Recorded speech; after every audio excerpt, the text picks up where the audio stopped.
Good morning. This is the weekly tip for this week of Thanksgiving. Recently, I was with Jimmy Mackin, who is a brilliant marketing mind that is the CEO of listingtoleads.com.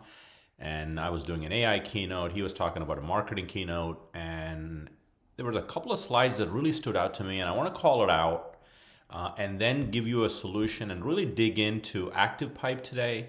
And maybe outline some features that deliver on this problem that Jimmy's talking about. So his statement was, if you're not in your clients' mailboxes in November, your signs won't be in their yards come March. Now, being in their mailbox could mean a lot of things. Printed mail, but I'm going to focus on email. So here's the other problem, right? The next slide, which is really interesting. Fellow is a CRM company that assesses 13 million addresses that are in their database on behalf of their clients. So they can track, because the address is there for 13 million, how many transact, and did they transact with the agent that has the person in their database. So a typical active agent has, anywhere from 270 to 300 agents, 300 clients in their database. And this is in our survey, 8% of the database list every 12 months. Now, that's the reason you have to have your database organized, with a CRM, BHHS Connect, and all the tools we provide. Here's what the startling fact. So if you have a database of 300 people that you're really cultivating well, 8% of 300 is about 24 deals a year. In reality, your competition is getting 90% of the listings that are in your database. That was the study from Fellow. Now, you may say, look, Rajiv, I do a good job and my number is nowhere close to 90%. The question really is, even if it is half that, is that acceptable to you? I'm sure the answer is no. So let's take this as a springboard, and I'm going to present to you ActivePipe, which is a very powerful email marketing platform. And I get a lot of ActivePipe emails from agents in our company. Very well done. Announcing listings, maybe a market update, but there's a lot of features in ActivePipe that you may be not familiar with. I'm going to introduce you to. And if you're familiar, you should start to mix and match it so your emails sort of stand out from what maybe you're doing to date. So let's dive in.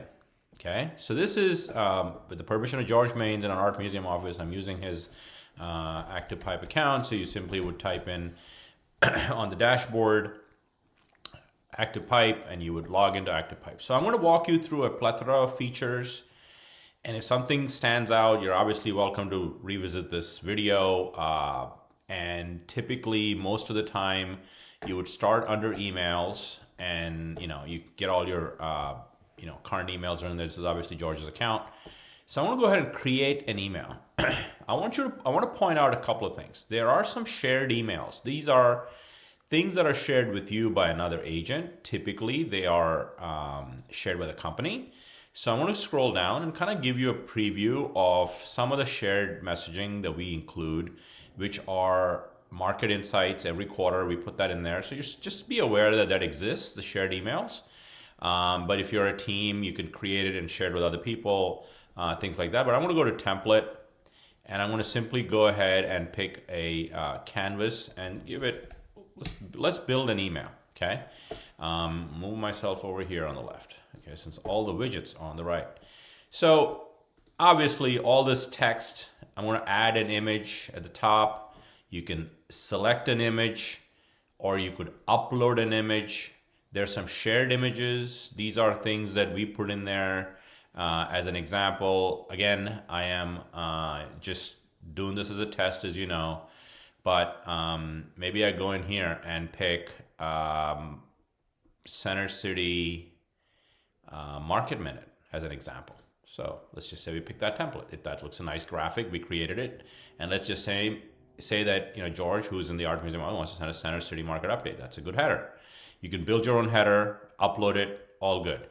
Okay. You can also put two images if you wanted, like side-by-side carousel. You can see that. You can do those things. Text and image also sometimes resonates. If you want to showcase an image here, and write something, that's also a good thing. You could do that. The thing I want to kind of zone in on is two things here. Properties. You can showcase properties, and I see a lot of agents obviously putting in nice visuals with Canva. That is great, and if that's working, no need to change it. But I just want to call out some features that exist. So let's say I want to do the grid. And this grid can be static, as you see. You can go in here and pick the actual house, or it can be dynamic. When I click this dynamic, all it means is you're going to go in to define properties and actually define what properties show up here. So let's kind of go in there, define properties.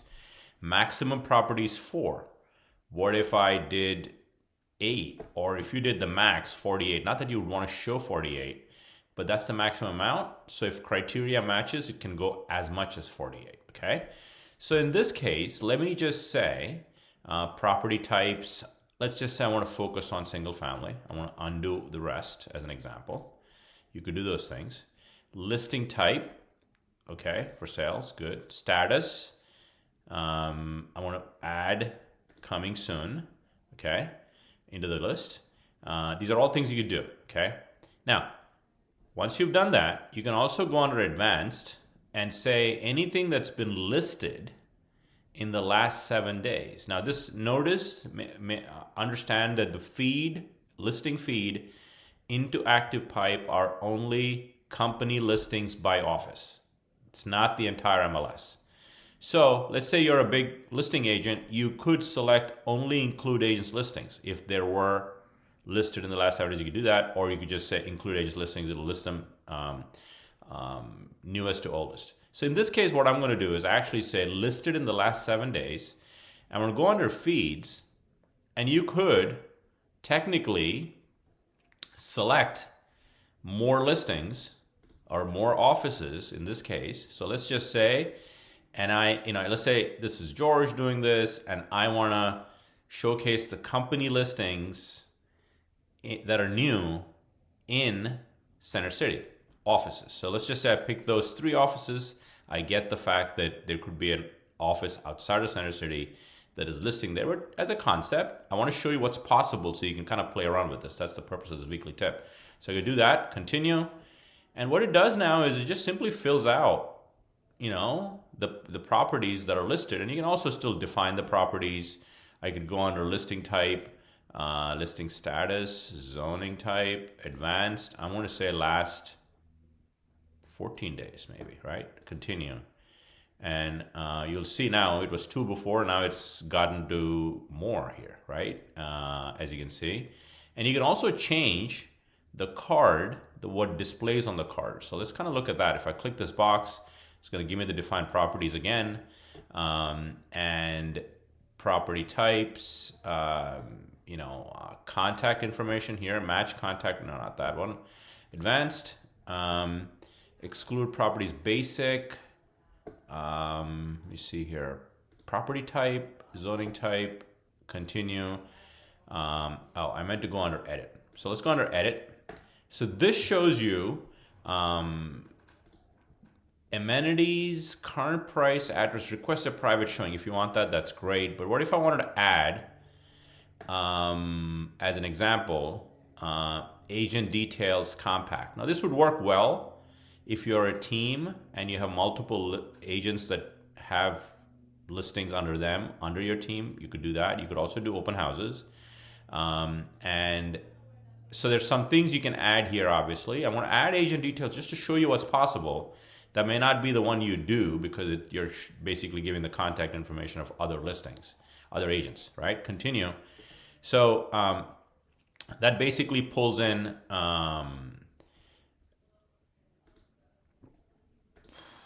let's see here, edit. Oh, we're good if I actually added that and hit plus. There we go, and hit continue. Now we should see it. There we go. See that? So you see the concept? Greg, Reed Rosenthal, who the listing agent is. Jeff, that's on George's team. So you get the concept. There's a lot you could do with these panels. That's the most important part that I wanted to demo here for you. And then you can also make it static where you're actually picking the properties, which you could do that. Dynamic also allows you to on some cadence, here's our new listings for our team. And you can set it, and because it's dynamic, it can go every certain days or whatever the case is, okay? So you could do this in a grid form, you could do it in a list form, or you could feature just one property, okay? And each of these things go back, if somebody clicks on it, it would go to that property on George's website, okay? Your website, which is whoever is sending this email, okay? So that's that, right? So it just kind of shows you that. Okay, so the next thing I want to kind of point out is charts and stats. This is also a concept where, I'm going to pick statistics, but you could do either one. Dynamic. So if you set it up a newsletter type of solution once a month, this piece is in there. You don't have to update the piece because it's dynamic, and it will send that previous 30-day month or however you pick it. So let's go pick this. Select a data set. I'm going to say list versus sold, and let's just say Philadelphia. Okay. And obviously you can see the neighborhoods. And I'm going to say Philadelphia, Pennsylvania. If no data is available, see, this is a good one, hide panel.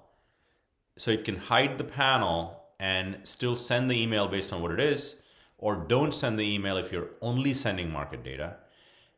Obviously you don't want to do that, send email with no data available. So I just want to call that out, that's one. And if I do that, it's building your insight, list versus sold, 98% last month, 97%. So you can pick, I want to pick 4 areas so you can kind of see new listings. Again, same thing, I'm going to do the same area. And the beauty of this is you build it once and you can set it up.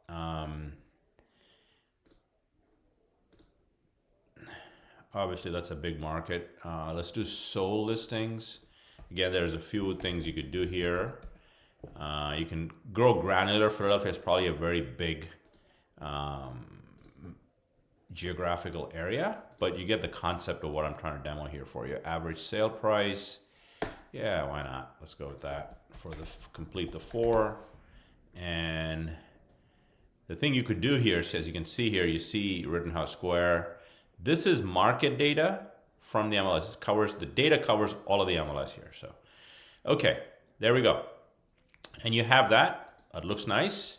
But what I would also do is, what it doesn't tell you is what area does this cover, right? So I would probably put a nice little divider there.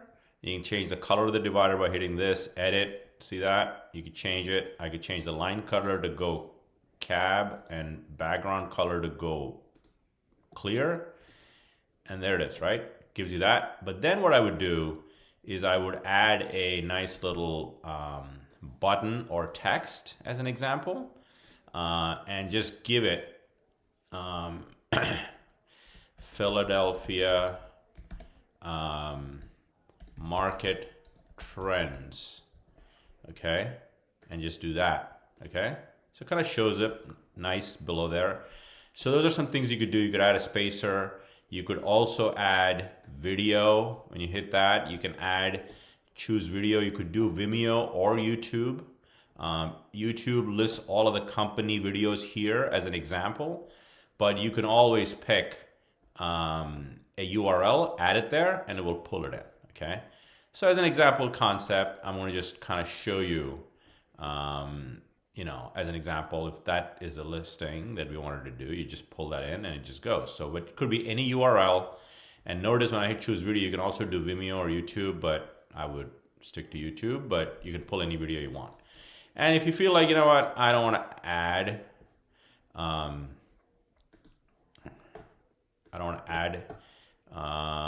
no, okay. Okay, so I don't want to add a video piece. You could simply go here and delete. Okay, you can do those things. Lastly, I want to show you 2 other things and I'm done. Smart Feed is also a concept of adding, well, let's look at this feature, adding content that is coming from specific sources. So you could do feature, grid, or list. So let's say you want to feature or call out one article, right? And I could go, anytime you add a box, bottom right gives you the ability to go click that. And now you have the ability to add content from various sources that we've set up, and if you have your own source, as long as they have a RSS feed URL, you can add it here and it comes up under your favorites. And office content is this. So what this is basically our blog, the company blog. We publish multiple articles a month that go into our Homes and Trends newsletter. So if you click that, it's going to show you all of the ones you could do as an example. And let's say you want to do the Thanksgiving one, the week of Thanksgiving, you simply click that. It's a well-written article. The image shows there. Set the stage for a piece. You can edit some of this stuff. So as an example, you can go down here and say, yeah, I don't want that. The post sets the stage for first appeared, stuff like that, you know? So I can go and, you know, edit the post. And if they want to read more, they click the article and it'll take them to that blog post that on the company site. Or you can go in here and pick anyone that's available here, sources. Let's say, for example, Keeping Current Matters. If I click that, it's going to pull all the Keeping Current Matters articles. How to get your house ready to sell. Maybe that's a good one for you to include. There it is. And it pulls the image, pulls the article. Boom, right? We also have real estate content that we've specifically written that's not available anywhere else for the company. Okay, for you as the agent, you can leverage it. They're updated constantly. So I could do 4 articles like that, or you could just simply do feature. Click that. See that there are articles, specific categories. Let's say I want to buy an article, put an article in for downsizing. 5 reasons why downsizing makes sense. I click it, it just shows up there. Again, I pick the grid. So I pick 4 articles, and you can do that. So those are the kind of things you could do with real estate content. And the last thing I want to share with you is this. So let me save this email. Okay, clearly it needs a subject.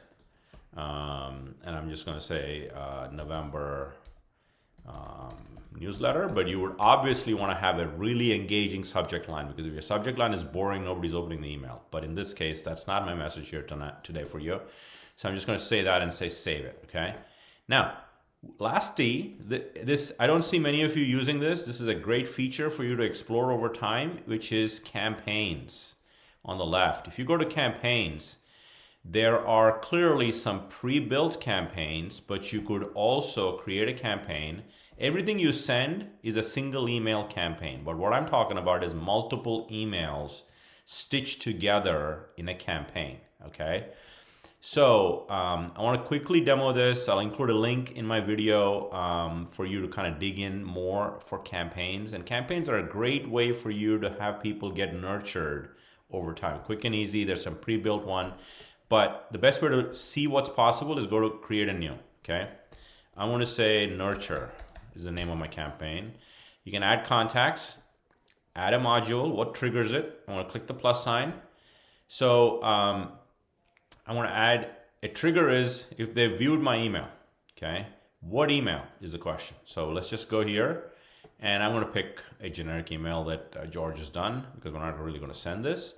That's the first email they go, and if they viewed that email, let me delay, after a certain day, select delays period. Maybe it's a week. I want to pick after 1 week, send now, a different email, send email, action. You can build a structure for buyers, for sellers, for just nurturing clients at whatever level. Once you build this campaign, it exists. Maybe you're introducing why hire you as a real estate agent is a campaign that you've done. And once you build it, it's just a rinse and repeat, because you're just adding a contact to the campaign and they keep getting this, right? It's nurture. Email is never one and done. It's a multitude of emails that are stitched together. And I find a lot of agents are using ActivePipe today for one-off email campaigns. Again, one-off emails, nothing wrong with that. Very valid reason you should. But also consider doing a campaign for stitching different things. Why you as the agent or you as the team should be a campaign you have. When a new person you get in contact with, you can set them up on that campaign. And that is where campaigns can help you. If you need to learn more, you can look at the link in this video. And since you're watching this on YouTube, if it's the first time you're coming here, make sure you like, subscribe to the channel, like and comment on what you liked about it, and have a great Thanksgiving.